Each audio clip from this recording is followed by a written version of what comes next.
히브리서 5장 12절입니다. 히브리서 5장 12절입니다. 때가 오래되었으므로 너희가 마땅히 선생이 되었을 터이되 너희가 다시 하나님의 말씀의 초보에 대하여 누구에게서 가르침을 받아야 하는 처지니 단단한 음식을 못 먹고 젖이나 먹어야 할 자가 되었도다. 아멘. 말씀 제목은 신앙 성장을 방해하는 12가지 요소 두 번째 시간입니다. 신앙 성장을 방해하는 10가지 요소 두 번째 시간입니다. 앞뒤적으로 무더위에 힘냅시다 말하겠습니다. 시작! 무더위에 힘냅시다. 네. 요즘 더워도 막 징그럽게 덥죠. 전 세계적으로 덥기 때문에 우리만 덥다고 어떻게 할 수는 없는 것 같아요. 스페인 같은 경우 영상 47도까지 올라간다고 하니까요. 그리고 미국 서부는 사하라 산업보다 더 더워요. 52도까지 올라가요. 살 수 없는 진짜 끓는 그런 날인데 어쨌든 또 시커멓게 타긴 했지만 다 보세요. 얼굴들 보세요. 시커먼스들 이제 밖에 안 나간 사람들 우리같이 이제 바꿔간 사람들 안 탔는데 다 시커먼스고 20도. 그러면 저쪽도 다 시커먼스. 얼마나 더운지 그랬어요. 우리 딸내미가 얼마나 더웠으면 야 자다가 죽겠다는 거야. 내가 자다가 열사박이 죽겠다고 보니까 그 저희도 새벽에 저 숨 막힌 듯 쳐냈어. 그러다 내가 숨 막혀 죽을 것 같아. 알아서 저기 에어컨을 틀어줘가지고 문 열고 자긴 했습니다만 그만큼 힘들죠. 네, 힘든데 우리가 하나님 앞에 이렇게 또 나와서 예배 드릴 수 있음에 대해서 감사해야 됩니다. 사실. 지난번에 지지난주죠. 그때 신앙 성장을 방해하는 첫 번째 요소가 성장하지 않아도 된다고 하는 잘못된 견해에 대해서 제가 말씀드렸고, 그 다음에 두 번째는 신학에 대한 막연한 거부감에 대해서 말씀드렸어요. 이제 오늘은 세 번째로 방종주의입니다. 이거 일단 믿기만 하라는 거예요. 예수님을 믿는다고 하는 영접한다는 기도만 하면 충분하다고 하는 어떤 그런 게 한국교회에 넘쳐 있습니다. 그러니까 예수님 믿으세요. 교회 나가볼게요. 그러니까 교회 나가는 거하고 예수님을 믿는 게 동일하게 취급을 받아요. 좀 다릅니다. 그러니까 예수님을 주와 그리스도로 받아들이지 않고 천국 티켓을 주는 구원자 정도로 이해하는 그런 하나님으로 믿는 거예요. 그러니까 이러다 보니까 여기서 방종주의라는 게 무슨 말이냐면 하나님의 통치 아래 있지 않고 자기 마음대로 살아요. 요즘 자유에 대한 화두가 있잖아요. 요즘 어제도 그게 더운데 페미니즘을 외치는 여자분들이 모여가지고 막 데모하잖아요. 그러니까 그들이 이제 자유를 외치는 거예요. 여성성으로서의 자유, 그 다음에 잘못된 어떤 억압으로부터의 자유, 이런 것들이 오늘 시대의 화두예요. 이게 무엇의 영향을 받아서 나온 거냐면 인본주의는 인간의 인권을 중요하죠. 이게 차차 나쁜 게 아니에요. 근데 문제는 뭐냐면 하나님 없는 자유가 문제예요. 그러니까 불신앙은 뭐냐면 혹은 무신론은 뭐냐면 하나님이 없다고 하는 이유는 뭐냐면 하나님이 없어야 내 마음대로 살 수 있거든요. 만약에 하나님이라는 분이 없으면 내 마음대로 살아도 되죠. 뭐가 문제예요? 그러니까 무신론을 한마디로 성경을 뭐라고 정의하냐면 하나님이 없기를 바라는 거예요. 하나님이 없기를 바라는 것. 하나님 그분이 없어야만 해요. 근데 문제는 뭐냐면 성경은 무신론을, 그러니까 하나님이 없다는 것에 대해서 말하지 않습니다. 왜냐하면 하나님은 전제로예요. 많은 사람들이 착각하는 게 성경을 읽고 하나님을 소위 말하는 성경이 하나님이심을 소위 말하는 사람들에게 알리는 책이라는 정도 이해하는데 그렇지 않아요. 왜 그러냐? 물론 그 부분이 있지만 성경은 이미 전제 태초에 하나님이 천지를 창조하신다. 하나님이 전제라고 합니다. 그러니까 성경책이 하나님을 증명하는 책이 아니라고 해요. 착각이에요, 착각. 왜냐하면 이미 하나님은 살아계시고 살아계신 하나님이 계시하신 그 말씀이 모아진 게 성경이기 때문에, 물론 성경을 통해서 하나님을 아는 지식을 가질 수 있습니다, 관해서. 그러나 성경책 자체가 하나님을 증명하지는 않아요. 하나님의 살아계심을 증명하는 것은 뭐가 증명할까요? 무엇이? 성령께서 우리에게 믿음을 주셔서 하나님의 살아계심을 알도록 하고 실제 경험케 하셔서 그 증인이 되도록 주님이 이제 만들어 주는 거죠. 신앙의 방종주의의 가장 알려진 게 뭐냐면 소위 크리스찬이라고 일컬어지는 연예인들이에요. 그들이 쇼 프로그램에 나와서 음주 가무를 하고 성적인 소위 말하는 농담 따먹기도 하고 또 여러 가지 세상에서 말하는 것들을 가감없이 방송에 나와서 그 예능이라는 이름 안에서 그들을 합니다. 그들이 정말 구원받은 크리스찬이라고 한다면 그러한 것들에 대해서는 절제하게 될 겁니다. 물론 이렇게 말할 수 있습니다. 그것이 직업이고 그렇게 통해서 먹고 살아야 되기 때문에 그런 거예요. 그렇지 않아요. 그런데 정말 예수 그리스도를 만나서 구원을 받게 되어지면 언어가 바뀌어요. 생각이 바뀌어요. 사상이 바뀌어요. 가치관이 바뀌어요. 실제로 그래요. 그런데 이렇게 바뀌지 않는 거예요. 왜 바뀌지 않을까요? 바뀌지 않는 이유는 뭐냐면 신앙의 방종주의에 빠져서요. 그러니까 교회가 나오면 되는 거예요. 최수종 씨가 장로님이신데 그 전에는 술, 담배 했는데 지금 술, 담배 안 한다는 거예요. 왜 안 하냐니까 후배들이 덕이 이제 좀 본이 되고 싶어서 그럽니다. 그 매형이 목사님이잖아요. 이제 가수였던 분인데 박학인가? 조하문 목사님인가? 그 미국에서 목회하고 계시는데, 그러니까 거기에서 그러는 거예요. 그러니까 우리가 예수 그리스도를 믿게 되었으면 예수님을 믿고 내가 구원을 받았어요. 근데 그 구원받음이 내가 생각하는 구원이 아니라 하나님이 성경에서 말하는 구원이에요. 오늘 너무나 많은 사람들이 제대로 말하지 못해요. 구원받았음을, 그 구원이 무엇인지 분명하게 알지 못하는 거예요. 왜?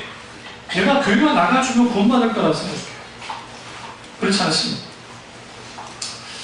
그러다 보니까 무엇이 이제 기독교 방종주의에서 가장 무서운 점은 뭐냐면 내가 교회 나가서 공적인 교회 생활하는 것은 거기서 집사님이고 장로님이고 권사님이니까 그렇게 하는 거고 사생활은 상관없다고 생각하는 거예요. 내 사생활은 내 사생활대로 살아갈 거예요.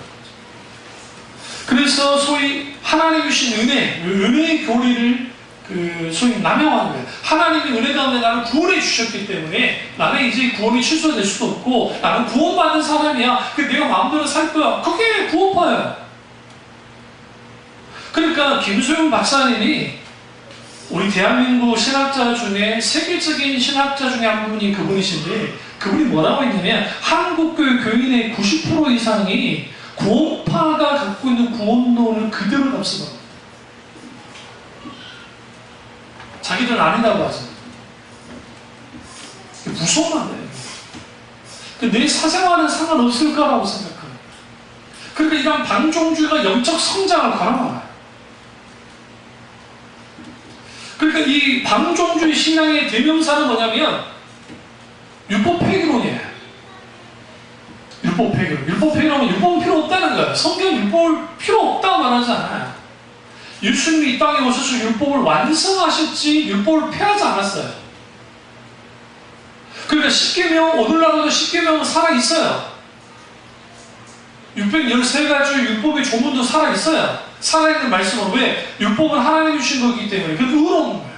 근데 인간이 그 율법을 지킬 수 있는 능력이 있어요? 없어요? 없어요. 그 힘이 없어요. 그 힘이 없기 때문에 하나님의 은혜 가운데 믿음으로 강력한 하나님의 은혜 가운데 그 율법들을 지켜나가는 거예요. 하나님의 은혜 가운데. 우리 힘이 아닌 십자가의 공로와 하나님의 놀라우신 은혜 가운데서. 그러나 그 율법이 우리를 구원해 주진 않아요.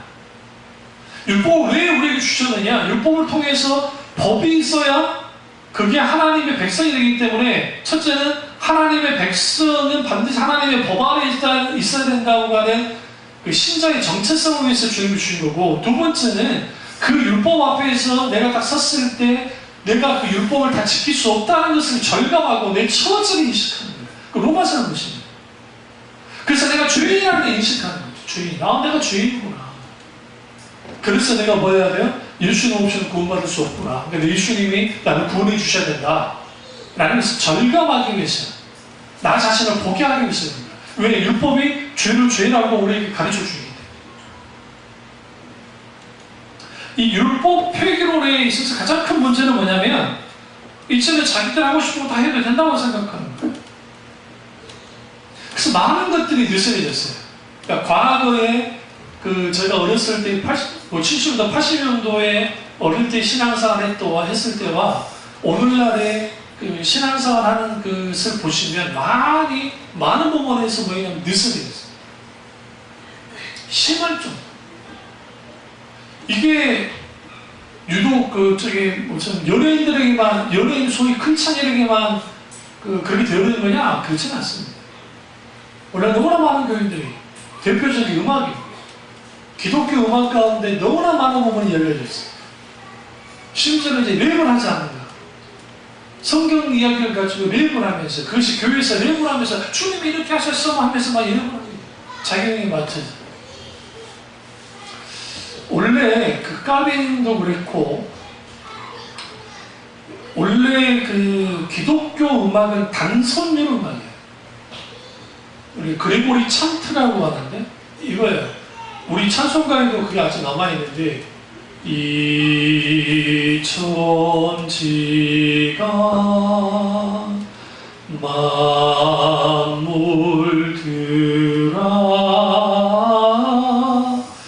복 주시는, 들어봤죠? 성가대 한 사람들이 이걸 했을 거예요. 비둘기 같이 오류한 이런 단순율로 갔어요. 뭘 방지하고 있으냐면, 세상 노래에도 그렇게 일반 노래 가운데 곡이 좋으면 우리는 그 가사와 상관없이 파고들어요. 그러니까 제가 말씀드렸죠. 이머진이라는 노래, 존 레논인가요? 그 비틀즈의 존 레논의 이머진이라는 그 노래가 들을 때 정말 좋아요. 세계 평화를 노래하고, 경계를, 국가가 없으면 얼마나 좋을까? 종교가 없으면, 혹은 지옥이 없으면, 천국이 없다면 지옥도 없을 거고, 그럼 우리가 얼마나 자유롭고, 얼마나 이렇게 살 수 있겠는가? 라는 노래. 그런데 그런 노래가 소위 말하는 예능에서 흘러나와요. 다른 것은 우리는 그걸 해석을 못해. 이번에 잘 못하시는 분들은. 저같이 좀 어설프고 조금 한 분들은, 산 사람들은 이런 영어가 들리니까 그게 어려운 게 아니기 때문에 그 가사가 들린단 말이에요. 그 영어 가사가 이제 한글 가사 해석이 되니까 제가 화들짝 놀랐어요. 전부 관심도 없던 노래였기 때문에. 누굴 부인하느냐? 하나님 아예 부인하고. 그럼 왜 그렇게 노래했느냐? 너희들 종교가 있다면서 그 종교 가지고 뭐해서 전쟁하잖아. 그러니까 종교도 필요 없는 거야. 국가가 국가주의로 가서 국가가 했는데 뭘 주냐? 국가에게 전쟁하고 그러잖아. 그러니까 그런 것도 필요 없는 거야. 우리 이렇게 사는 게 좋지 않을까? 이런 것들이 가수인데요. 누구나 말하지 않겠습니다. 유명한 가수인데. 근데 그런 노래를 막 부르더라고요. 제 또래 가수입니다. 아주 노래 잘하는 가수. 근데 그 친구가 크리스찬이야. 본인 스스로도 크리스찬이라고 해요. 근데 그런 노래를 불러요. 왜 그런 줄 아세요? 그런 노래를 부를 수 있는 건 뭐냐면 예술의 영역과 신앙의 영역은 다를 거라고 생각했어요. 구분을 줘. 이걸 이제 뭐라고 하냐면 이원론적인 신앙을. 그러니까 신앙의 방임주의가 뭘 만들어 놓냐면 이 양극단을 만들어 놔요. 그러니까 교회 안에서는 다 크리스찬이에요. 교회 밖에 나가면 크리스찬이 아닌 거예요. 그러니까 이런 친구들이 이제 소위 믿는다고 하는 크리스찬 가수들이 음반을 내요. 기독교 음반, 그러니까 음반을 내가지고 찬양 음반 같은 걸 낸단 말이에요. 그런데 사람들의 반응이 영 좋지 않죠. 그 이유는 뭐냐면 그들이 일단 스피추얼송, 소위 영적인 찬양이 되지 못해요. 이 사람들은 기본적으로 사람들의 마음을 움직이는데, 그러니까 감정을 이입하고 음악 테크닉과 노래의 테크닉과 음악 사운드와 이런 것을 만들어내서 사람들을 움직이는 사람들이기 때문에 찬양을 할 때 그렇게 찬양한다고 해서 거기에 하나님의 놀라운 기름 부음과 임재가 있을 수가 당연히 없어요. 당연히 없다고요. 임재가 있을 수가 없어요. 그러니까 거기에 하나님의 어떠한 역사가 나타나잖아요. 들을 때는 아주 원숙하고 아주 잘 부르긴 하지만 거기에 영적인 파워가 없던 거예요. 제가 어렸을 때 저희 어머니랑 전축을 하나 샀는데요. 정말 어머니가 없는 돈을 모아가지고 산 이유가 뭐냐면 그 당시에 에피판 있잖아요. 기독교 에피판이 나와서 전용대 지금 목사님이신데 그 당시 전도사님이셨는데 그때 에피판이 나와서 그 찬양을 이제 들으려고 사다가 들었어요. 거기에 이제 후에 달리다운도 들어가고 여러 가지 찬양이 있는데 그 중에 이제 그분의 메인 찬양곡이 있습니다. 갑자기 노래가 찬양이 생각이 안 나는데, 근데 그 찬양을 쫙 들으면 얼마나 하나님의 은혜가 강력한지 뜨거워져. 그러니까 저는 이미 단순히 힙합으로 하나님께 찬양하면 안 된다 그런 이분법적인 소위 원론적 이야기를 하는 것이 아니라 기독교 안에 뭐가 많이 들어왔냐면 세속적인 것이 많이 들어왔는데 가장 큰 적은 누굴까요? 세상일까요? 아니요. 세속화된 소위 그리스도인들. 그러니까 이것을 뭐라고 하냐면 주님이 영꼬리에 불을 붙여서 밭에서 산을 쪄요. 삼손에 있던 짓인데 그런 것들에 대한 예언들이 있는데 일종의 원수는 소위 믿는 교인들이라고 하는 사람들을 통해서 그것도 유명 연예인들이나 유명 교인들을 통해서 뭐 하느냐면 방임주의를 조장합니다. 그들의 언어, 그들의 말. 근데 재미있는 게 뭔지 아세요? 그들은 자기들끼리 모여서 성경 공부도 해요. 저는 친한 목사님이 연예인들, 우리 이름만 대면 아는 연예인들을 성경 공부를 한 1년인가 가르친 적이 있어요. 성경 공부를. 성경 공부를 가르쳤는데 생각보다 사람들이 착하대요. 세상 물줄을 잘 모르고 그러니까 순박하네, 생각보다. 그러니까 또 그런 사람들인데 성경 공부를 그렇게 가르쳤는데도 처음에는 그런가 보다 했는데 가르치면 가르칠수록 이게 안 되는 거야. 뭔가 벽이 막힌 것 같은 생각이 있었어요. 왜 그런가 깊이 딱 생각하면 여기에 세계관에 대한 것도 참 가르치 잘하시는데 이 사람들의 사상과 가치관이 일반인과는 완전히 달라요. 일단. 그리고 크리스찬이라고 하는데 이제 일반인과도 다를 뿐만 아니라 기독교적인 가치관과는 이게 아주 충돌하는 게 많은데 절대로 안 껴서 내가 이 사람들을 잡고 하여간 안 되겠다 싶어서 내도 모르고 다른 목사님 남겨버리고 마음을 그러니까 그게 왜 그렇겠냐 연예인 크리스찬들이 다 그런다는 게 아니라 이 소위 방임주의에 빠지면 자기들끼리 하나님을 믿는다 모여서 성경 공부나 성경 공부가 사람 변화시키지 않아요. 그게 성령 역사하죠. 그 성경 공부 가운데서 가치관이 변화돼요. 세계관이 변화돼요. 방임주의가 깨져야 돼요. 이 방임주의는 율법 폐기론 당연하죠. 그러니까 교회에서의 그 소위 말하는 신앙생활과 교회 밖에서의 신앙생활이 같아야 되는데 같지 않은 거예요. 성장 못하죠. 네 번째는 그 신앙 성장을 발휘하는 네 번째는 신수돈 영성이에요. 요즘 그 교회가 대형 교회가 되고 기계적으로 조직화되잖아요. 자본주의의 차가움을 느끼잖아요. 그 다음에 기독교 신앙의 분주함에 지친 사람들이 있어요. 그러다 보니까 중세 시절에 소위 수원적 영성을 원해요. 이것을 받아들인 사람이 그 집단들이 누구냐면 이머징 교회예요. 이머징 교회는 어떤 교회냐면 정통적인 그 카톨릭, 그다음 오르토독스 처치, 그 정교회, 뭐 아르메니아 정교회, 뭐 저기 코티 뭐 그렇다 치고, 그 다음에 개혁교회, 개신교회가 있는데, 개신교회 교회 가보면 우리가 성당에서 보는 그 느낌 없잖아요. 아, 크다, 시설 좋다, 뭐 그렇다는 정도지 뭐 거기에서 막 교회 내부가 너무 대단하고 그러진 않잖아요. 우리 명동성당 가보신 분 한 번이라도? 아, 실망했어요. 내부 들어가셨어요? 여행 스타일을 알겠고 안 들어가는 거 한번 들어가 보세요. 들어가 보시면 그렇게 화려하진 않아요, 솔직히. 우리나라에서는 제일 아름다운 성당인데 이제 제가 유럽 갔다 와 보니까 이거는 험한 거예요, 솔직히. 근데 그 내부에서 그 고딩에서 쭉 올려가지고 그렇게 했잖아요. 거기 들어가가지고 애들이 막 떠들고 울기가 쉽지 않아요, 분위기가. 일단 울려요. 건물 자체가 높기 때문에 그런 데서 찬양하면 제가 정말 거기서 찬양하면 깨꼬리 같은 목소리예요.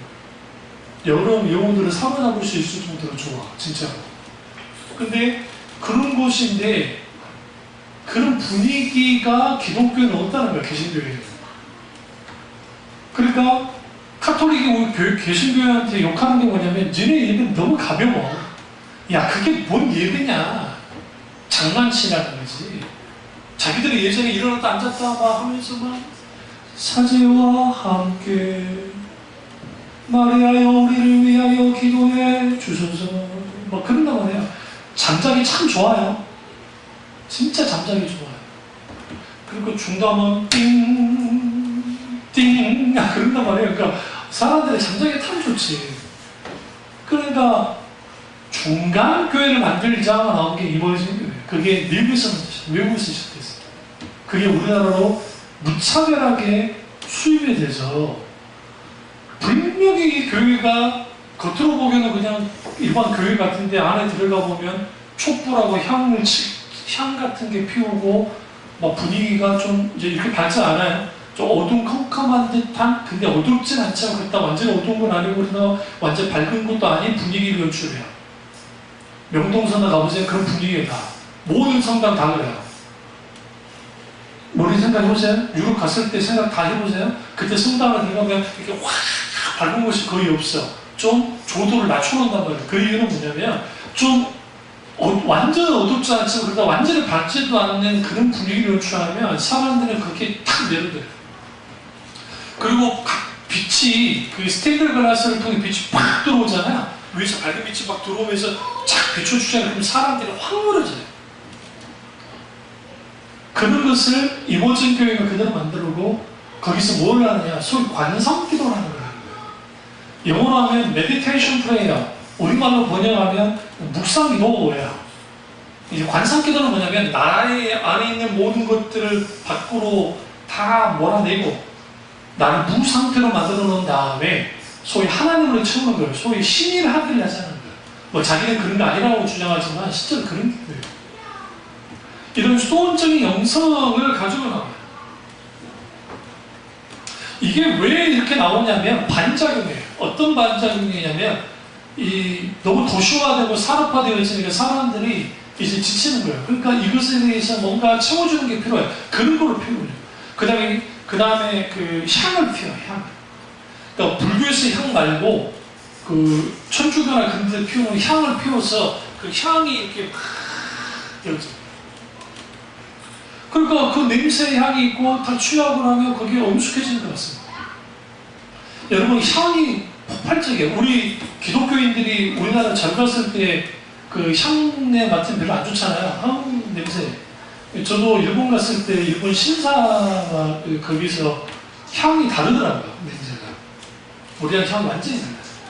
근데 사람들이 뭐하냐면 향 피워놓고 가자마자 어디 큰데 밖에다가 해놓고 뭐하냐고 밀리고 있어요. 왜 그러고 있나? 라고 이제 물어봤어요. 물어보니까 이거 해야 하냐고 애군이 사라진대요. 향들은 나한테 붙었던 귀신들이 떨어져 나간대요. 그 사람들 다 이러고 있어요. 그 이게 여러분 이런 게 기독교 안에 들어봤어요. 소위 예언운동이라고 하는. 여러분 400명의 교인들을 저기 그 어디 뭐 쿠방 어딘가 남미로 데려가가지고 사람 죽이고 있던 여자 목사 400명의 교인들을 이유시켰어요. 종말이 온다고 해가지고 재산 다 바치게 하고 자기 마음에 안 들면 사람을 해놓고 죽이기도 하고 이런 400명이 영적인 분별력이 없으니까 그런 일을 하는 거예요. 그 저기 그 아이돌 그룹 여자의 아빠라는 사람이 목사인데 교인들한테 다단계 사업 투자하게 해가지고 하나님 사업한다고 해가지고 수십억을 갈취하고 도망쳐버리는 그런 일들을 벌이죠. 그러니까 오늘날 여러분 안성호 목사는 그런 능력이 없어가지고 막 교인들 집 어떻게 이렇게 알아봐가지고 집들 사주게 하고 그런 능력이 없잖아요. 오늘날의 교인들은 어떤 목사 원하냐면 자기들은 이런 일들을 막 해주는 목사 원해요. 신뢰를 채워주는 목사를 원해요. 그러면 또 능력 있는 목사를 원해요. 실제 문제는 뭐냐면 죽이기 전도되는 거예요. 하나님 말씀을 선포하는 그것보다도 그러한 것들. 이러다 보니까 소위 말하는 이 반작용으로 신수도 운동이 나는데 한국교회는 언제 나타나냐면 60년, 그러니까 50년도 말에 60년도, 60년도, 70년도 이때는 너무 못 살아서 그런 게 나온 거예요. 그래서 나온몽이라고 하는 장로를 중심으로 한 그 소위 수도, 그러니까 기도원 운동이 일어났고 거기서 파생돼서 뭐 박태선이고 이단인들이 막 나오기 시작했던 거예요. 이게 90년도 중순까지도 기도원은 그래도 그나마 괜찮았어요. 우리 한국교회가. 기도원만 나갔어요. 휴가철 되면 다 어디 갔어요? 기도원 갔어요. 기도원 가서 기도하는 게 휴가야. 그러면 지금같이 에어컨 있어요? 없어요? 없어요. 다 선풍기밖에 없어. 진짜 농담 아니고 땀 삐삐 흘리면서 3시간, 4시간째 집회를 하는데 그게 참여하고 저도 뭐 그랬으니까 학생 때 가서 거기서 막 기도하는 거야. 하나님한테 5시간씩 낮에 집회하고 그다음에 밥 잠깐 먹고 그냥 좀 쉬었다가 또 저녁 집회 있으면 저녁 집회하고 저녁 11시, 12시까지 하고 그걸로 끝나지 않아요. 그렇게 끝나고 난 다음에 어디 가요? 각기 이제 기도할 사람들을 산기도 갈 사람 산기도 오고 사람마다 기도하는 게 아니에요. 목이 늦게 가고 있어요. 그러니까 그렇게 기도하니까 하나님의 놀라운 역사가 있었어요. 그런데 한국교회는 자라나지 않았죠. 이상하게. 무슨 말이냐면 하나님의 놀라운 역사는 경험을 했는데 영적으로는 자라나지 않았어요. 그 이유가 뭐냐면 말씀의 결핍이에요. 신학의 결핍이에요. 하나님의 영적인 것과 그 다음에 하나님의 말씀이 같이 강력하게 우리 가운데 영향을 끼쳐야 성장을 하는데 한쪽으로 추천을 합니다. 그러니까 기도하는 데는 정말 대단하냐? 열정적이고. 그런데 하나님의 말씀을 읽거나 보거나 말씀을 이해하거나 깨닫고 그 말씀이 우리 가운데 깊이 자리 잡아야 되는데 자리 잡지 못합니다. 이 신수도 운동이 뭐와 연결이 되냐면 뉴에이지 무브먼트와 연결이 돼요.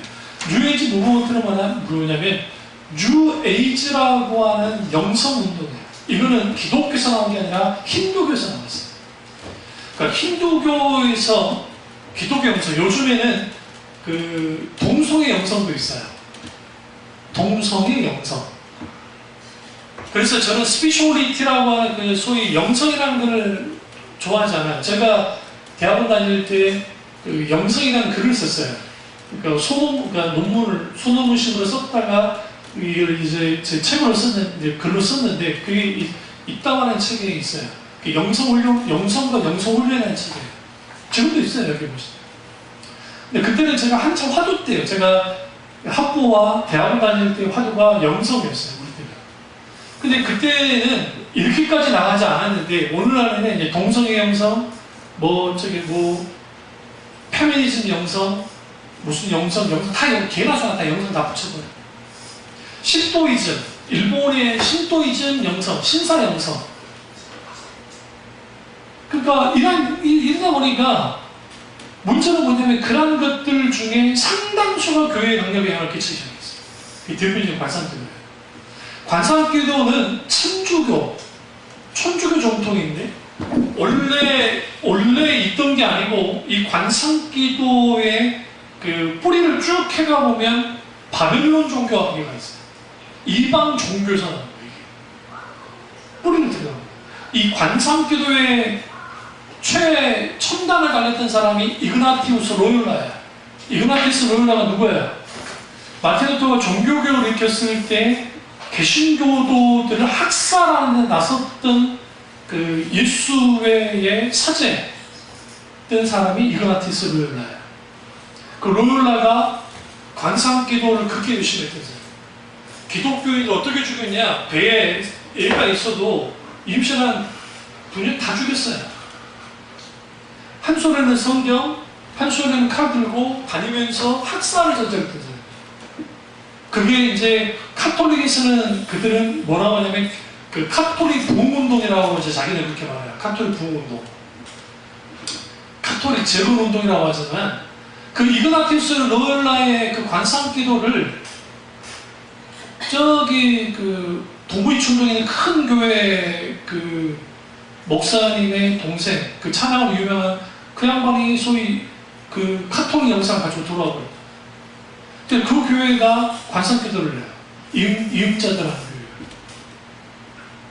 아니 물론 어느 정도까지 제가 양보해 줄 수는 있어요. 그러나 거기 좀 장점도 있다고 생각해요. 그런데 여기서 자칫 하면 황홀경에 빠지는 거예요. 기도가. 그러니까 기도가 황홀이, 여러분 아세요? 저도 입신하기 직전까지 가는 기도도 있었고 육성으로 음성을 3번 들었고 하늘문이 열리는 놀라운 성령의 기능범의 역사를 누구보다 경험했던 사람이에요. 그런데 성령의 강력한 역사하면 더 이성적이 돼요. 더 맑아요. 저 맑아요. 정말 맑아요. 제가 이단이 안 된 게 그거예요. 성령의 놀라운 역사에 대한 분별력을 가졌거든요. 그리고 하나님 말씀이 있었고. 그러지 않았으면 제가 아마도, 제가 농담 아니고 2단까지는 안 갔을지 모르지만 은사주의자 중에 강력한 은사주의자가 됐을 겁니다. 그럼 제가 돈을 많이 벌었을 거예요. 은사주의 교회는요, 부자들이 많아요. 왜? 헌금을 갈취하니까. 예언을 통해서, 뭐를 통해서 바쳐라, 바치면 된다 하면서. 그럼 제가 2단은 안 됐더라도 뭐는 됐을까요? 사꾼 목사는 됐을 거예요. 사꾼. 그리고 여러분, 계율을 나누면 그 은사를 통해 내가 하나님과 거의 동급 비슷하게 돼요. 그게 이주록이에요. 내가 동급이 되는 동급이. 동급은 아니라 해서 동급 비슷하게 돼요. 그러니까 나는 함부로 못해. 내 말 한마디가 하나님이에요. 같이 밥 먹을까 안 먹을까요? 당연히 같이 안 먹지. 따로 먹고. 나는 비유 속에 가려있는 존재라는 거예요. 그걸 통해서 부를 축적하고 권력을 가지고 그게 일종의 목사가 되는 거예요. 그러면 소위 말하는 그게 당연히 이단으로 가겠죠. 그렇게 가버렸다고 하면 이게 심각할 거예요. 이런 이 소위 말하는 그 이 영성, 수도원 영성이라는 것들이 이제는 오늘날의 심각한 게 유이지가 한국교회 안에 많이 들어와 있고 우리나라 문화 속에도 많이 들어와 있어요. 음악에 많이 있어요. 이루마라든지 막 그런 케이지도 마찬가지고 이런 다 음악들이 다 유이지고 쫙 들어오고. 그러니까 그런 상황에서 이거 분별을 못하면 뭐예요? 성장이 안 돼요. 5번째 요소는 논쟁을 꺼려하는 태도예요. 예전에 어떤 철학자 하나가 기독교를 아주 비판하면서, 그분이 신학을 했던 분인데 한신대를 졸업했던 분이고, 그분이 이제 고려대인가 나왔다가 서울대인가 고려대 나와서 하버드대학에서 박사학위 받아서 오신 분인데, 예수에 대한 논쟁을 막 벌이면서 교회를 향해서 막 직격탄을 했어요. 신기한 건 뭐냐면, 신학자들 중에 석학들이 참 많아요, 솔직히. 근데 교회 내에서 아무도 그분에게 맞서서 논쟁을 하지 않다. 이유는 뭐냐면, 그분이 워낙 유명하고 달변가고 공부도 많이 한 분이고, 또 중국에 있는 그러니까 소위 뭐 주류부터 시작해서 모든 뭐 논어 뭐 이런 모든 것들을 다 막 읽은 분이 그 통달한 분이니까 과학과 같이 논쟁을 못하는 거야. 초대교회의 특징이 뭐냐면, 처음에 초대교회가 사도들이 순교당하고 대부분 이제 하나님 품에 갔을 때에 사도들의 제자를 속사도라고 해요. 그러니까 직계제자를 해요. 예수님의 제자들의 직계제자를 속사도라고 해요. 그때도 핍박을 많이 받은 거야. 근데 그 속사도의 제자를 뭐라고 하냐면 교부라고 그래요. 교부. 우리말은 이제 목사님이라고 생각하세요. 근데 교부인데, 이 속사도들은 예수님의 직계 제자들 중에 있는데 아직까지는 신학적으로는 그렇게까지 완숙하지는 못했어요. 그러나 영적으로는 되게 그 영적 자원을 많이 갖고 있었죠. 그리고 그 제자들이 이제 뭐 했냐? 기독교 변증을 하기 시작해요. 그 대표적인 사람들이 터툴리안 교수부터 시작해서 오리겐, 터툴리안, 이레니우스, 뭐 화정부인 유세비우스, 막 이런 분들이 있어요. 그분들의 변증들이 있다 보면 제가 굉장히 뜨거워져요. 그러니까 기독교를 공격을 해요. 근데 그게 물리적인 공격만 하는 게 아니라 사상적으로도 그 세상 문화로 가지고 공격을 하는데, 똑같이 뭐였냐? 아주 깊이 있는 학문을 가지고, 신앙을 가지고 공격을 하는 같이. 그러니까 우리는 기독교인인데 논쟁 자체는 할 필요는 없어요. 그러나 예수님도 성경에 보시면 예수님에게 논쟁을 걸어왔을 때 논쟁을 피하지 않았어요. 일부러 피하지 않았어요. 그리고 주님이 논쟁하셨어요. 근데 그냥 싸우기 위해서 논쟁하는 것이 아니라 뭐냐, 진리가 우리 가운데 있게 되어졌을 때의 그 논쟁을, 여기서 전제 조건은 뭐냐면 하나님 없는 논쟁은 피해야 돼요. 하나님이 함께하는 논쟁을 해야 돼요. 제가 중학교 2학년 때 은혜를 받고 구원을 받아 중3이 됐고 중3 때 은혜를 받았는데, 내 친구 녀석이 하나님 욕을 그렇게 하는 거야. 나를 노리는 거죠. 내 교회 다니는 친구들 얼굴을 봤는데 이 녀석들은 가만히 있었거든. 뭐라고 욕을 하느냐? 하나님 그 새끼, 예수 그 새끼 하면서 막, 예수 그 새끼가 뭔데? 하면서 막 입에 담을서 욕을 막 그렇게 되는 거예요. 끌어올려. 의로운 분노. 애들이 있던 말도 쉬는 시간에 일어나가지고 또 그러더라고요. 그러니까 일어나가지고 내가 나사렛 예수 그리스도 이름으로 명하노니 주 주가의 말이죠. 그 분위기가 갑자기 애들이 싸울란다고 하면서 탁 보내, 남자애들이 둘 치고 받으란다. 갑자기 성령이 내게 감동하셨는데, 너희 집에 네 부모가 지금 이 시간부터 네가 진짜 교회로 와서 회개하고 잘못했다 하기 전까지 계속 쌀 것이야. 이게 내 입에서 나온 게 아니라 내가 왜 그런지도 몰라. 그리고 집으로 돌아갔어요. 이제 끝나고 교회 먼저 갔어. 하나님 싸우게 해주십시오. 믿습니다. 싸워야 됩니다. 왜? 오늘 한 말이 있습니다. 하나님 살아계심의 증거를 보여주십시오. 아니야, 그러니까 나를 들어갔어. 그 시부터 계속 싸워. 이건 또 독한 놈이지. 보름을 그랬대, 보름을. 보름 동안 집안이 난장거려. 몰래 갔다 와가지고 말을 못하겠으니까 내 친구 녀석한테, 소고기한테 전해주라. 뭐라고? 내가 하나님 욕한 거 잘못했다고, 나 교회 나간다고 해주라고. 그 시로 기분이 좋아가지고 그놈한테는 말 하지 않고, 아직은 주님 유지해야 됩니다. 싸우는 거. 교회 가서 기도했어요. 하나님, 이제는 싸우지 않게 해달라. 거짓말처럼 하세요. 이게 뭐냐면, 그 의로운 분노가 내게 왜 나왔는지 지금도 이해가 안 돼요. 근데 하나님이 역사하신 그 놀라운 역사가 나타났어요. 그러니까 우리가 논쟁을 오늘날 동성애가 문제 있죠? 그뿐입니까? 오늘 인권조례 속에서 소위 인권하지만 그 인권조례 속에서 기독교 정신과 저는 반대되는 것들을 얼마나 많이 들어요. 이거 맞서 싸우지 않으면 이제 우리 혼인 연희 때에 이 세대의 애들은 좀 다른 애들이 돼 있을 거고, 혼인 연희가 자라가지고 애들 낳잖아요. 그 애들 세대도 정말 상상할 수 없는 세대.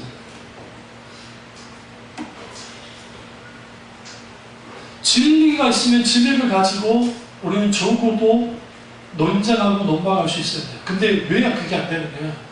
그럴 실력이 안 돼요. 젊은 청년들이, 무신론적인 청년들이, 그러니까 기독교나 욕하는 친구들은 대부분이 교회에서 상처받고 떠난 친구들이에요. 왜냐하면 아예 세상 밖에 있는 친구들은 교회에 관심이 없어. 교회가 그런 거 상관도 없네. 관심 없어요. 근데 교회에서 상처받고 떠난 친구들이 반기독교 세력이 돼서 그들이 인터넷에 올려서 막 처참한 말들을 막 한단 말이에요. 그것에 대해서 정확하게 정말 그 친구들을 보듬을 수도 있고 논박할 수도 있고, 그 다음에 그것에 대해서 해줄 수 있어야 되는데, 교회 가운데 그러니까 교인들도 마찬가지고 목사들도 마찬가지고 인문학적 수련도 약하지만 신학적인 배경도 약해 있고, 또 그 기타 그 외에 철학적인 사유, 신앙이 깊은 사유 또한 없으니까 현재 가벼워진 거예요. 그러니까 오늘날 기독교가 현재 가벼워진 기독교가 되어버리다 보니까 어떤 외부적인 어떤 공격이 오면 분별력이 없어요. 대표적인 게 그 김재동 씨 하는 프로그램이나 또 그 어쩌다 우리는 그 프로그램 가운데 아니면 다른 또 교양 프로그램 속에서 뭐 어떤 말들을 할 때에 그 말이 옳긴 해요. 그 시대 정신을 갖고 있기 때문에. 근데 그게 기독교 정신과는 분명하게 아닌 것들이 많아요. 근데 그걸 분별을 못하고 우리는 무의식 중에 그걸 계속 듣고 있잖아요. 뭐 듣고 있으면 고스란히 여기갑니다. 드라마도 마찬가지. 드라마도 드라마 코드 속에서 그 동성애 코드, 그 다음에 뭐 조혼이라는 표현을 썼잖아요. 조혼이라는 표현을 가감 없이 이런 프로를 통해서 하죠. 그러면 이게 뭐 소위 결혼 무슨 뭐 계약서 같은 것도 막 써야 된다. 이런 게 이 시대의 문화라는 식으로 동거 있죠. 동거하는 결혼하자면 동거하는 동거 문화, 이러한 것들이 다 반기독교적인 문화임에도 불구하고 드라마, TV 근대서 나오잖아요. 영화도 같은 데 나오잖아요. 근데 이걸 무분별하게 받아들이고 그게 그런 거예요. 그러니까 2000년도 초반에도 동성애에 대해서 아주 우리나라 그 젊은 친구들도 반감을 가졌는데, 지금 그게 뭐 영화 쌍화점부터 시작해서 막 영화에서 막 동성애 코드 영화들 많이 나왔잖아요. 그런 책도 많이 나왔고, 그런 또 그 글도 많이 퍼져나왔고, 그러니까 지금 오늘날에 지금 교회 안에서도 동성애 56%가 찬성하다 나왔어요. 교회 안에서. 세상 밖에 많아요. 여기서 찬성한다는 것은 해도 뭐 상관없다고 생각합니다.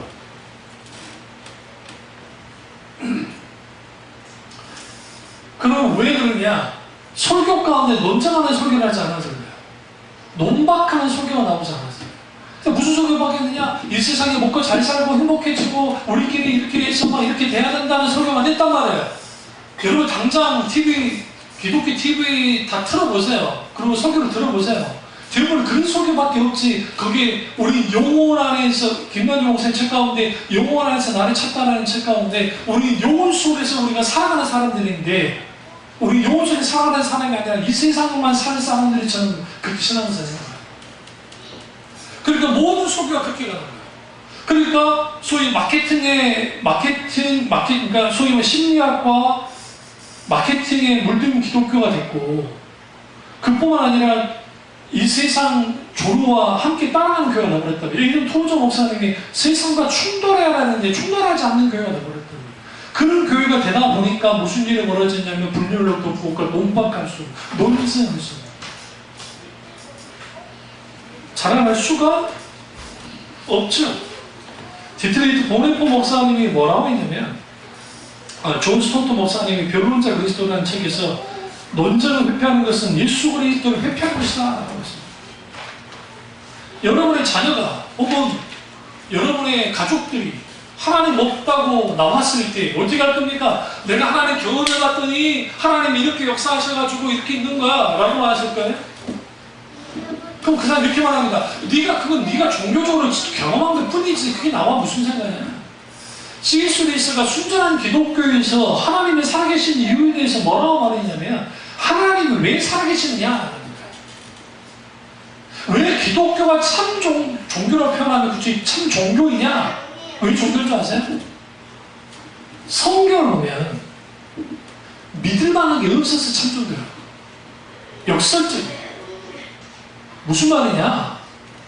진짜 기독교가 참 기독교인 것을 어떻게 알 수 있느냐? 성경을 읽어보면 인간의 생각과 사상과 어떤 것을 통해서도 믿을 만한 게 없어. 그런데 이게 인간이 만들어낸 거라면 어리석은 인간이 만들어낸 거라는 거예요. 기독교가 인간을 만들어낸 거면 기독교라는 종교를 인간이 창출해놨다고 한다면 왜 그러냐면 이런 식으로 하지 않을 거라는 거예요. 코란이라든지 그 소위 말하는 DNA는 그게 다 성경본다서 만드는 건데 그런 것들은 아주 그 구조학적으로 그러니까 성경을 본다고 만들었기 때문에 더 대단합니다. 실제로 그 코란 같은 경우는 뭐 마호메트가 뭐 신의 계시를 받아 썼다고 하지만 후대 사람들이 다 쓴 거예요. 근데 그런 것들을 보시면 기독교 성경과는 확연한 차이가 나요. 그래서 C.S. 루이스가 뭐라고 하냐면 하나님이 계신다고 한다면 나는 기독교에서 말하는 하나님을 믿을 수가 없는데 그 성경을 읽다가 이것이 하나님 맞나요? 그래서 나는 믿을 수 없기 때문에 믿는다. 그 사람이 옥스포드 대학의 석학입니다. 영문학 학자예요. 다시 말하면 기독교 가정에서 태어났지만 무신론자가 됐어요. 그 사람을 지배했던 것은 무신론적인 철학 사조였어요. 그리고 기독교 책을 읽었던 이유는 뭐냐면 기독교를 뿌리째 뽑아버리고 싶었어요. 그러니까 반기독교적인 사람이었어요. 그러다가 성경을 봤어요. 근데 아니야 다를까 성경이 읽을만한 게 아닌 거야. 그런데 성령의 놀라운 역사를 경험하고 난 다음에 뭐가 벌어졌느냐? 바뀌어져. 그리고 순전한 기독교에서 그 기독교의 책을 쭉 읽어보시면 기독교의 그 기독신앙의 그 독특함 혹은 뛰어난 게 뭐냐? 예수 그리스도예요. 결국은 예수 그리스도를 만나게 될 때에 내가 지금 기독교인으로 태어난 것이 얼마나 감사한 건지 알게 돼요. 실제 내가 불교인이 되지 않는 거예요. 내가 우리 애들이 아랍에서 안 태어나면 얼마나 감사해요. 본인도 히잡 쓰고 다녀야 돼. 이 돈 줄 건데 부카 눈만 빼고 다니는 이거 쓰고 다녀요. 여러분 대장금이 왜 중동에서 그렇게 떴는 줄 아세요? 장금이가 다니는데 어떻게 다닙니까? 두고 다니죠? 자기들 문화가 익숙한 거예요. 조선이라는 나라가 코리아가 저런 나라였구나. 그 나라와 이 나라는 다르게 뭐 있어. 종교만 다를 뿐이지. 유교로는 종교뿐이지. 무슬림 종교뿐이지. 그러지 않았어요? 뛰고 다니고. 우리가 신앙성장을 방해하는 6번째 요소는 반지성적인 분위기예요. 이 반지성적인 분위기가 뭐냐면 신앙생활 했다가 무조건 믿어라는 거죠. 믿고 말하는 거예요. 여러분 오늘날의 사람들의 사고방식이 완전히 바뀌었어요. 그 이유는 뭐냐면 텔레비전, 인터넷, 스마트폰, SNS, 페이스북 같은 그러니까 유튜브도 그렇고 그러다 보니까 과거에는 우리가 어떤 정보를 얻을 때 필요한 게 뭐예요? 밖에서 공부를 배운다든지, 아니면 신문을 본다든지, 아니면 텔레비전 있긴 있지만, 아니면 책을 통해서 얻었죠. 오늘날에는 정보를 어디서 얻어요? 수많은 매스미디어 그걸 통해서 정보가 막 들어오는 거예요. 그러다 보니까 합리적으로 생각하기보다는 보고 느끼는 것이 최적화된 상황이라고 했어요. 먼저 스마트폰 여러 가지 봐요. 그럼 느껴요. 그러고 난 다음에 판단을 해요. 이게 진짜인지 아닌지 사실인지 아닌지를 보자는 거예요.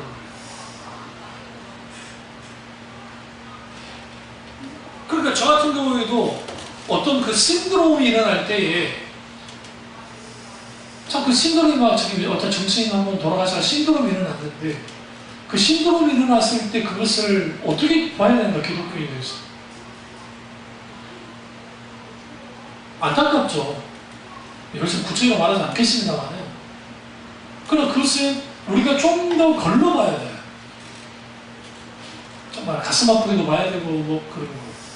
그러니까 여러 가지가 그 사람들이 그러다 보니까 이 소위 말하는 합리적인 사고가 희미해져가고 그래서 어떤 댓글 하나 날리면 확 불붙었다가 우리 조윤아, 조윤미 이 사람들 때문에 왜 우리 열받았어요? 글 때문에 열받았어요?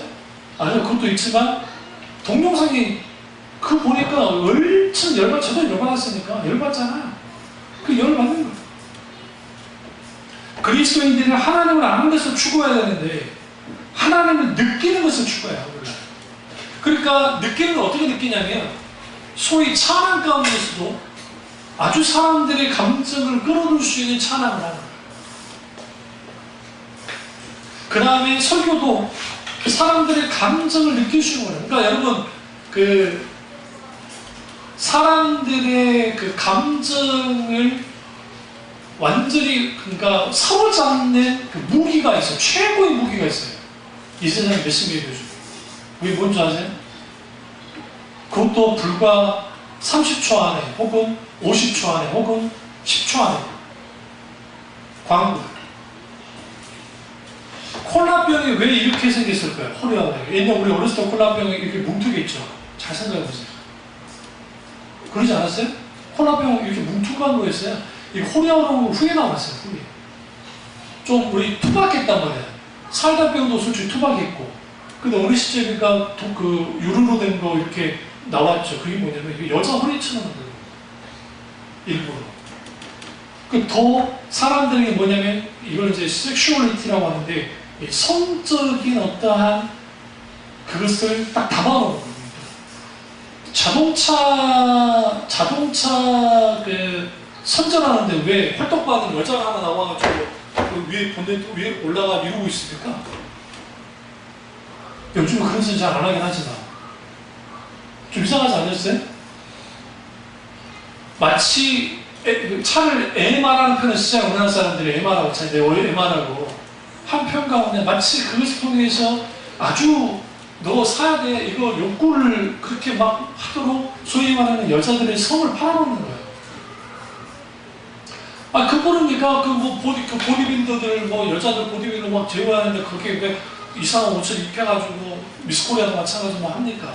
그런 걸 통해서 상품화를 시키는 거예요. 그러니까 인간의 상품화를 시켜서 하는데 목사와 양들의 관계가 일종의 계산 관계로 가면 내게 이익이 되고 목사가 나한테 이익이 되고 교인이 내게 이익이 되는 관계, 이해 관계 속에서 이해하잖아요. 이 세상은 소비와 그러니까 소비 지출 그리고 이익을 받는 거 그 과정 그걸로 흘러가니까 그 신앙도 그렇게 흘러가는 거예요. 그러니까 하나님을 내가 기도해 하나님 느껴 내가 뭔가 찌릿했어 내가 막 느낌이 있었어 뭔가 감동이었어 막 감정이 불이 일어났어 그러니까 내가 은혜 받은 거로 쳐줘 그리고 막 해 그리고 돌아가는 똑같이 살아요. 뭐가 없어요? 시선이 없어요. 물론 마음이 먼저예요. 머릿속에 아무리 올바른 교리가 있다 할지라도 마음속에 그리스도에 대한 사랑이 없으면 하나님 나라 그렇게 됩니다. 그런데 아무리 우리 마음이 먼저라 할지라도 거기에 그 마음에 담겨야 될 참된 진리가 지성을 통해서 있지 않으면 뭐 하게 되느냐? 빈곤. 여러분, 금발 미녀들을 뭐라고 그래요? 무슨 미가 있다고 그래요? 백치미가 있다 했죠. 이게 그 백인 우월주에서 백인 여자들 중에 금발이니까 예쁘잖아요. 여러분, 금발은 열성이에요. 열성. 별로 많지 않아요. 근데 마치 우리가 신앙의 백치미를 갖는다는 거예요. 뭐는 든 게 없어요. 그러니까 서로 이야기를 하면 종교적인 체험들은 있어요. 어떻게 은혜 받아서 어떻게 있고 뭐 기쁨이 어떻게 있어. 그런데 그것에 대해서 하나님의 아름다움에 대해서 만약에 말한다. 그러면 그 하나님의 아름다움, 하나님의 미학, 그러면 하나님의 아름다움에서 뭐 하냐면 예술이 나와서 예술. 인간의 예술과 문화와 문학이 다 나오는 거예요. 인간의 하나의 형상을 닮았기 때문에. 그러니까 하나님의 아름다움은 어디서 표출되어지냐면 한 인간이 하나님을 딱 만나요. 그럼 그 하나님을 딱 만났을 때에는 이분이 조물주의자, 창조주로 만나요. 그러니까 두려워, 경호해야 돼요. 두렵게 돼요. 근데 그분이 내게 찾아와서 계시하시고 나와 친밀한 교제를 나누잖아요. 그 나눔 속에서 하나님의 성품을 알게 돼요. 그 성품을 알게 될 때 그 하나님, 그분 자신으로 인한 아름다움을 갖게 돼요. 찬양 가운데 아름다우신 오 놀라우신 영원하신 사랑, 그 찬양 그냥 나온 게 아니에요. 그 아름다운 하나님을 만나게 됐을 때에 단순히 내 감정으로만 그런 것이 아니라 내 지성 속에서 그분은 왜 아름다우신지를 알게 돼요. 그럼 왜 지성적으로 서지 못하느냐? 첫째, 기독교인들이 성경 안 읽고, 첫 번째. 두 번째, 기독교 양서들, 특별히 고전 책들이 읽지는 않아요. 치명적. 예전에 김남준 목사님이 신학생들에게 너네들이 목회 갈 때 예전에 우리 뭡니까 구루마라는 표현 좀 그랬습니다만 저 구루마 있잖아요. 거기 책을 다 쌓아도 그거보다도 적어도 몇 톤 트럭에 있는 쌓아가지고 있는 정도 읽어야 됩니다. 책을 이렇게 쭉 평평하게 이렇게 폭에서 쌓아야 돼. 내 키에 몇 배가 되는 만큼 읽어야 한 줄 말고 여러 줄 해가지고 읽어야 그래야 적어도 목사가 될 수 있다. 오르만.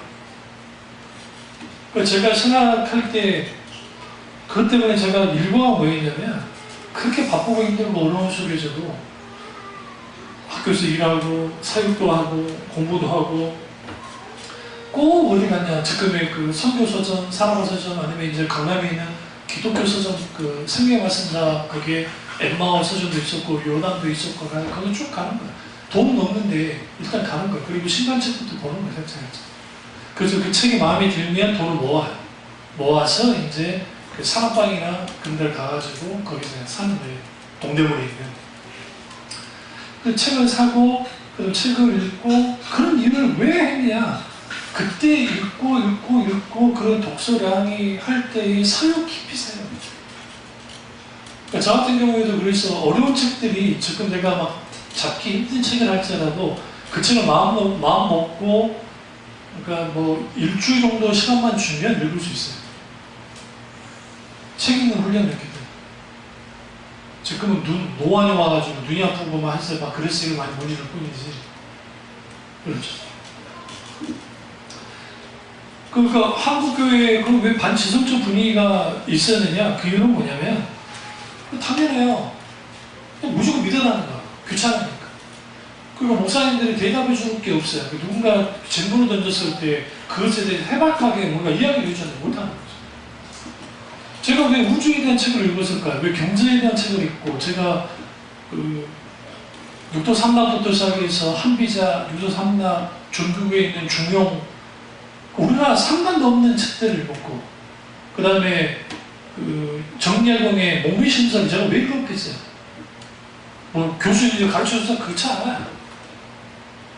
목미심설을 읽으면서 제가 가슴을 쳤던 이유가 뭐냐면 정약용이 그것도 뭐 유배 당해가지고 몸이슬을 쓴 거예요. 자기가 뭐 할 때 쓰지 못하고 이런 관계를 그 몸이심서를 읽다가 조선이라는 나라가 망해도 진작에 망해야 될 나라였어요. 내가 보니까 차라리 그냥 임진을 할 때 망해버렸어요. 망해가지고 왕조가 바뀌어버렸어요. 그러니까 일본 놈들 우리나라 먹으라는 말이 아니라 쫓아내야 돼. 그냥 이순신 장군이 칼 거꾸로 들고 가가지고 나라를 바꿔버렸어야 돼. 내 생각 안 돌아가지고. 그랬으면 이 조선이라는 나라가 좀 달랐을 거야. 완전 이대로로 다 바꿔버리고.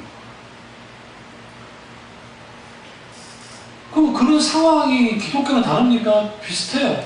기독교와 영적으로 지금 침체기가 있고 하나님의 붐이 절실하게 필요한 시대가 됐잖아요. 그럼 적어도 시대를 읽을 수 있는 눈이 필요해요.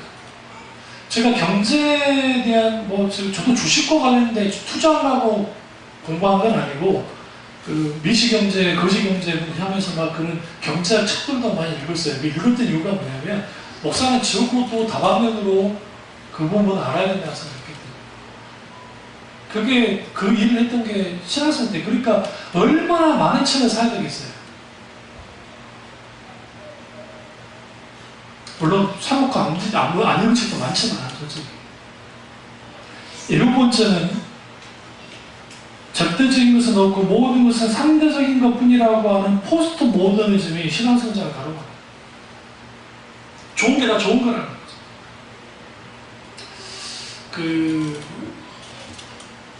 자연으로 돌아가자라는 것을 누가 말했어요? 철학에서.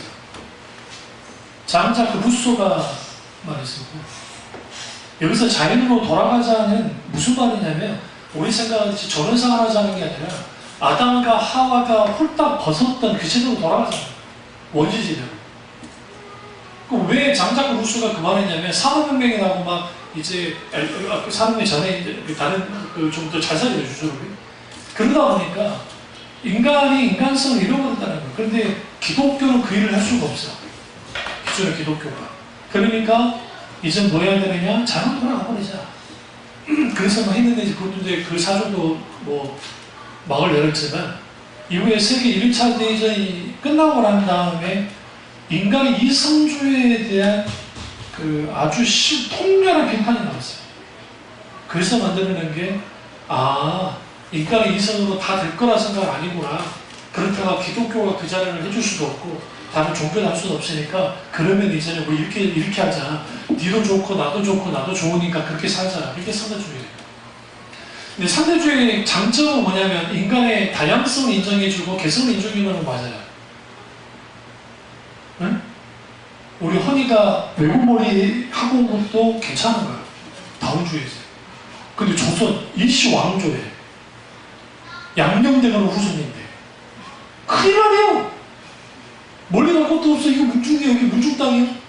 그 땅 앞에서 네 집 책이냐? 얘 양녕대가 몇 대 후손이 우리 집안에 얘가 있단 말이야. 막 그럴 거 아니야. 응? 그런데 상대주의의 가장 큰 맹점이 뭐냐면 나도 옳고 니도 옳고 다 옳잖아요. 결론이 안 나요. 더 큰 싸움. 그래서 끊이지 않는 충돌이 나요. 끊이지 않는 충돌. 이런 충돌이 더 심해졌다. 신앙도 마찬가지입니다. 신앙의 세계 안에 들어왔을 때 뭐가 진리고 뭐가 진리가 아니다는 분명히 알아야 되는데 이걸 소위 도미급 체육하고 이걸 완전히 흐리는 사람들이 나왔어요. 기독교. 그 대표적인 사람이 누구냐? 조엘 오스틴 같은 사람. 그러니까 조엘 오스틴 같은 사람들이 레이크우드 교회에서 수만 명의 교회에서 모이지만 그 사람은 그러니까 김남수 목사님 말만 따라 본호계는 이 중상한 크리스찬이 아니에요. 심지어는 몰몬교를 받아들이기. 그러니까 이 사람이 말하면서 하나님 자는 있고 예수님 말은 있는데 거기는 성경과 전혀 관계해요. 성경이 좋은 구조들을 떼어와가지고 그럴듯한 것을 말해요. 지금 조이스틴 우리나라 기독교 방송에 나오지도 않지만 찰스 스탠리 목사님 설교를 딱 들어보고 조엘 오스틴의 설교를 딱 들어보면 찰스 스탠리 목사님의 설교도 듣다가 제가 많이 깨질 때 있어요. 부딪힐 때. 내가 천년, 그러니까 외국 사람, 제가 지금도 땅을 치는 게 영어 공부를 안 했거든요. 그렇지 않아. 내가 지금 영어를 잘했으면 얼마나 좋았을 텐데. 원서를만 읽고 그래서 좋았어요. 근데, 거기에서 이제 영어로만 하시다가, 이거 의역 하시잖아요. 그 의역이 나오잖아요. 거기에 자막이 나오고. 근데 이제 듣다 보면 설교라는 게 그렇게 빨리 하지 않기 때문에 의역 말고도 지겹이 될 때가 있어요. 듣다 보면. 그때 거기서 막 깨져요. 어떻게 저런 표현을 할 수 있지? 진리가 살아있는데 우리 민주주의만한 애가 양복을 딱 빼입고 와가지고 딱 어른 예배에 앉아있는데 예배를 제가 정말 인상적이었어요. 이거 적고 있어요. 목사님이 설교하는데 적고 있어요. 눈이 초롱초롱해가지고 그 목사님은 잡아먹을 듯이, 여러분 누구나 날 잡아먹을 듯이 말해요. 설교들 때. 잡아먹을 듯이 막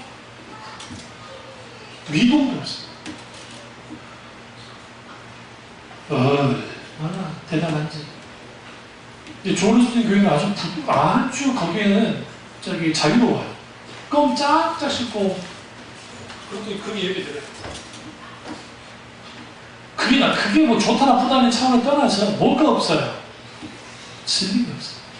제가 저 이후의 세대, 우리 허니가 목사길 갈지 안 갈지 모르지만 어쨌든 그 세대에는 무슨 일을 벌였냐면 조엘 오스틴 같이 세상과 잘 짝지어서 발맞춰 나가면 많이 모일 겁니다. 그 반대에 서 있는 신앙의 번전에 속한 교회들, 개혁신학교에 서 있는 교회들 가운데 사람들이 몰려들기 시작합니다. 그게 실제로 일어나고 있어요. 미국에서. 실제로 그런 교회들이 서고 있어요. 그러니까 무슨 말씀을 드리냐면 하나님이 한 축을 담당할 때 그런 교회들이 있도록 해요. 왜? 그 교회마다 무너져 버리면 교회는 끝장납니다.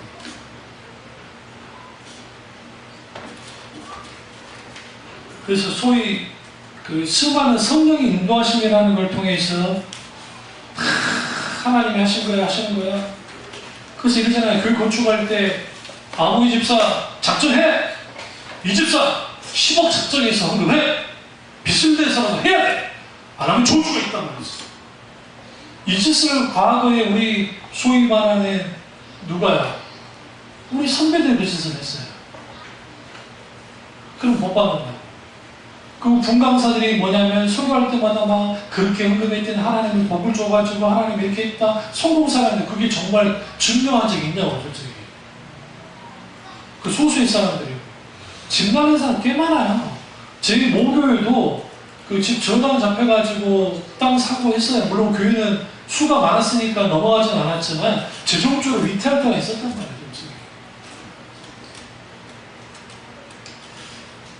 여덟 번째는 큐티의 오용이에요.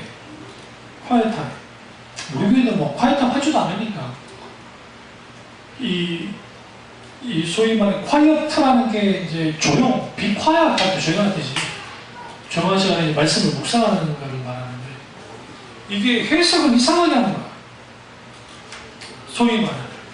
어떻게 해석을 하냐면 자의적으로 했어요. 이게 이제 선교회 출신들, CCC라든지 다르지는 않겠지만 여러분들이 조심해야 될 게 뭐냐면 말씀을 그대로 읽는 그 해석력이 없는 상태에서 그냥 막 해버리면 그게 문제 있어요.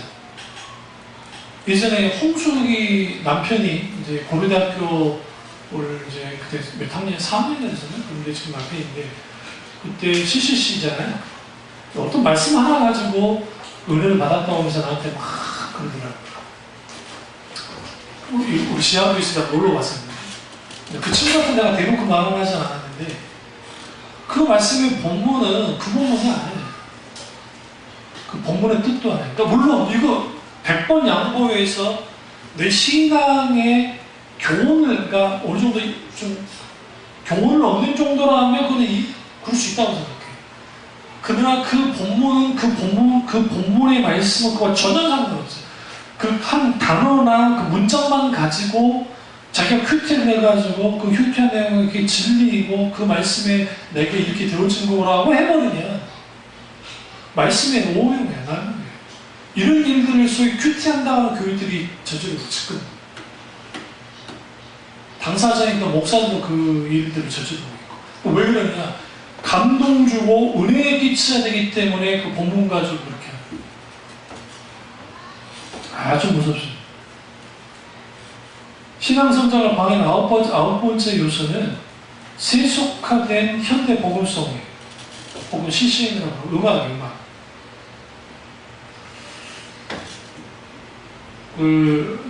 내가 또 잘 아는 목사님이 밴드 생활을 했던 분이에요. 학생 때. 대학생 때도 좀 했었고. 그러다 보니까 음악을 잘 알아요. 어느 날 사모님하고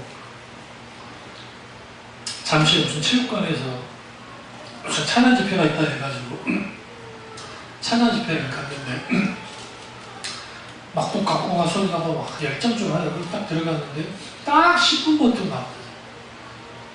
왜 딱 10분 버티고 나왔느냐? 가사, 멜로디 다 이게 교회 음악이긴 한데 하는 그 제스처, 안무, 멘트, 그 다음에 이렇게 조명소로 하는 이런 모든 것들 세상 가요에서 말하는 콘서트 집회가 아니에요. 분명히 타이틀은 집회, 찬양 집회인데 콘서트인 거예요. 막 음악 엉망 들으면서 애들은 막 뛰고 막 하고. 그럼 왜 나가느냐? 그 양반도 정부실 그걸 해봤으니까 그거 알아요. 해봤잖아요. 누구보다 많이 뛰는 사람이에요.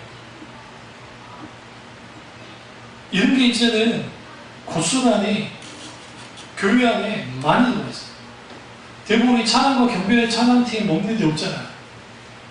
그럼 거기에 멘트를 날려가지고 어떻게 하냐면 멘트로 사람들을 막 말려요. 여러분 일반 그 세상 노래하는 사람들을 그 콘서트 안 가보셨잖아요. 야 너무 순진한가? 가봤겠지. 그럼 거기에 막 그럴싸한 막 멘트 날리고 이번에 싸이가 뉴스에 나왔을 때 뉴스에 이 더운데 콘서트 했더만 물을 뿌려가지고 계속 물 뿌려가지고 콘서트 했더니 그럼 거기 막 신나십니까? 막 우리 한번 죽어보자 하면서 막 하죠. 소위 그 멘트가 도레미파솔라 라 정도의 톤으로 하면 사람들은 다 결정적으로 일어나요. 우리 히틀러 연설을 한번 저기 다큐멘터리 보셨어요? 네? 이씨 하면서 막 하죠. 그때 톤이 라 톤. 사람들이 거기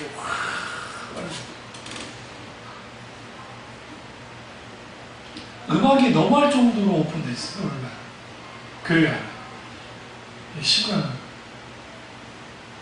마지막 10번째는 게으름과 불순종이에요. 이것 때문에 신앙 성장을 방해합니다. 칼 바르트가 뭐라고 했냐면 타락한 인류의 근본적인 세 가지 죄는 교만과 부정직과 게으름이다 라고 했습니다. 빌립보서 2장 12절과 13절에 두렵고 떨림으로 너희 구원을 이루라. 너희 안에 행하신 이는 하나님이시니 자기의 기쁘신 뜻을 위하여 너희에게 소원을 두고 행하게 하시나니. 정말 우리는 뭐 해야 돼요? 게으르면 안 돼요. 불순종하면.